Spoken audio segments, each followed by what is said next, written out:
And honestly, this next one might be the most important thing that we talk about today, because it's the one that's costing you points right now on literally every single test that you're taking. It affects how you study, how you take tests, and why things that should feel good actually feel wrong. The second belief I had to challenge myself to score substantially higher is the idea that if it's easy, it's not working. Here's something that might sound familiar. You sit down to study, you make your flashcards, and it feels maybe a little too easy. Something in your brain says, oh, this can't be right. So you make your flashcards harder.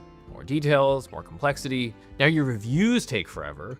You dread doing them and your scores aren't improving. But this doesn't just show up in how you study, it shows up on the actual test itself. Have you ever been taking a practice exam and you read a question and the answer just seemed really obvious? But then instead of picking it and moving on, you thought, wait, this can't be this easy, right? They must be trying to trick me. So you second guessed yourself, you changed your answer, and the obvious answer was actually the right one. That's literally the same belief. It's if there's something that's easy, something must be wrong. Now, does any of this sound familiar? I was working with a student who had this exact problem. She was going out of her way to make every card as difficult as possible. When I asked why, she said, if it feels too easy, I know it's not good enough. She couldn't exactly explain where it came from. She just said, I've always been that way. But here's the crazy part. And again, tell me if you can relate to this. When she was exhausted at night and she was going through questions and she didn't have sort of the mental bandwidth to overthink it, her scores actually went up.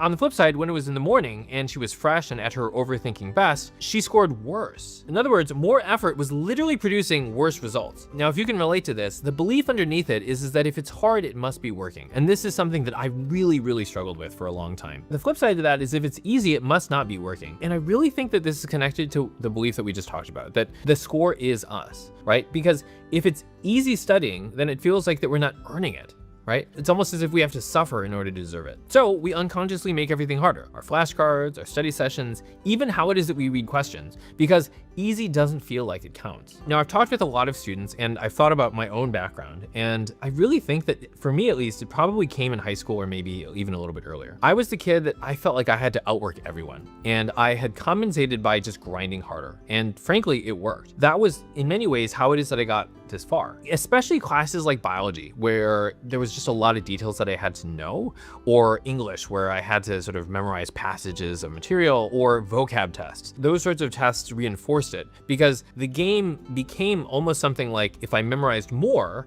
if I worked harder, then I would succeed at those things. At the time, the belief may have served me, but eventually I realized that it wasn't serving me now, especially in things like medicine or undergraduate science classes where there's just so much more volume.